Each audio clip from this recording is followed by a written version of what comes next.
Hey y'all, I hope y'all's day's going awesome.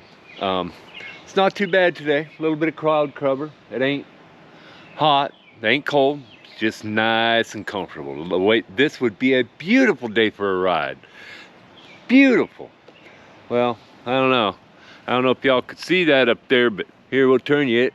Looks like we could get some rain down there. You see all that freaking stuff down it? Nah.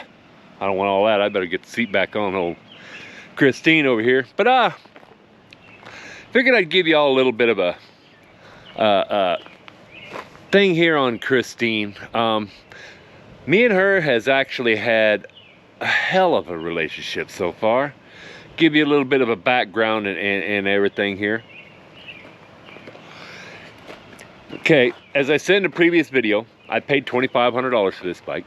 When I first seen this bike, me and my buddy, we saw it inside a room. It looked two-tone blue, and I swear to God, it was a shovel head.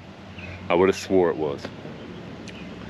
And it did not look like it was worth $2,500 at all. I thought about it, borrowed the money from my boss, and so on and so forth. Went down and bought the bike, seen it, bought it. Well, when I got the bike, now there's some bird poop on here because it's sitting under the tree, but when I bought the bike, this right here, these little scratches right here was on it. This was all different. This wasn't on it, nothing. And these little scratches right here, that was on this. And I figured this here had come off, you know, because I've heard that they do. But that there, you know, it'd come off and slid on the pavement or something, y'all. And he went and got it and put it back on. So, okay, well, I got the bike home and I just couldn't get the freaking thing to run right. I put a new carburetor on it. I put new intake gaskets on it. I put freaking, well, y'all know what other stuff I put on there. I've redid the rocker box gaskets, everything else. It's got fresh oil in it. It's got, in all 3 holes. Yeah, I lubed all 3 holes. Yes, I did. And she liked it. But, 2 weeks after I had the bike, I was riding it, and if you're familiar, if anybody's ever been through Norfolk here, truck drivers or anybody who's watching this, well, up here, 281 goes north out of town. Well, there's a curve there. Well, I'm going around that curve, and now this was a lot of my fault, you know. I mean, it was hers too, but it was mine. I could have done some stuff to have prevented it, and I'm hoping that this right here will be a lesson to some of you new riders out there, or even some old riders, because, you know, sometimes we just, I mean, I've ridden quite a bit, ridden all over the frickin', you know, I've been out to West Virginia and back and down to Texas and back and everything on that 883 Sportster that I used to have. But 2 weeks after I had it, I'm going around that curve and I'm looking at it, man, and I'm into it. I was going around that curve and I was like, yeah, and all of a sudden I looked up and I'm in a lean. And my bike's leaning probably like this going around that curve. Oh, I would say probably from where I'm at, I don't know if y'all will be able to see this or not, but if you look right here, you'll see them little blinds up and down that wall there. Well, that's about how far she was away. And there is an island here that there's nowhere to turn. There's no reason for her to have stopped there, but she was stopped. I looked up and I went, oh shit. This is when I learned a lesson. My bikes have always had a single brake caliper on the front. This one has a dual. Do not squeeze on them like it's a single. Bad idea. I heard that front tire go, chirp. The first thing that went through my head was, oh shit. Front end started doing that death wobble, and I was like, nope, get away from the bike. Get away from the bike. Well, it went to go,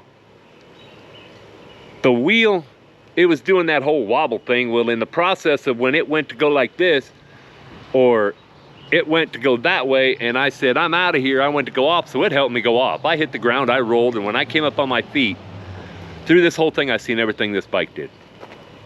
Oh, I wanted to cry. I mean, it's my bike. you know. But also on the right here, when it went down, this happened. It cracked down through here. It's took that out right here, all that.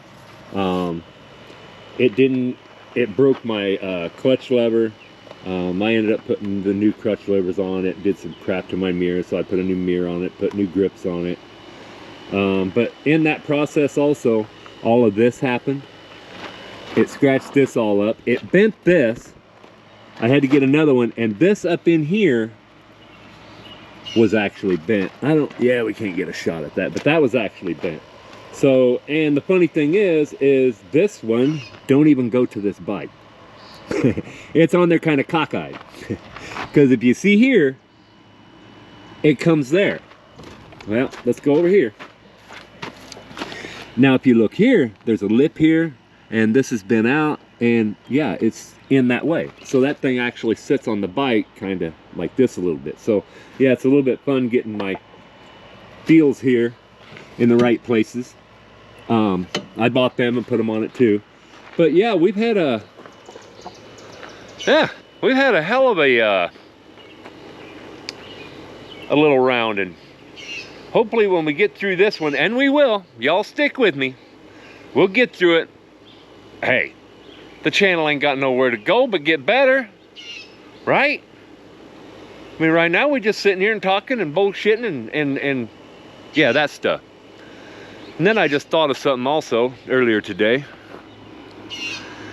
I think that hopefully I didn't, but I think I might have lost that freaking screw that goes right up underneath of there that holds this on. Yeah, I'm hoping I put it in the saddlebag. But anyway, I just figured I'd kind of give you all a little bit of a background there on that. You know, a little bit of history with me and the bike. We'll give you a little bit more on the next one then. Y'all be safe. Don't ride faster than your angels can fly, and y'all keep the rubber side down and the chrome side up, man. You know, stay one up or two up, whichever one you're doing. Y'all leave me a comment. It's the American Bikers, man. We'll talk to y'all next time. Later.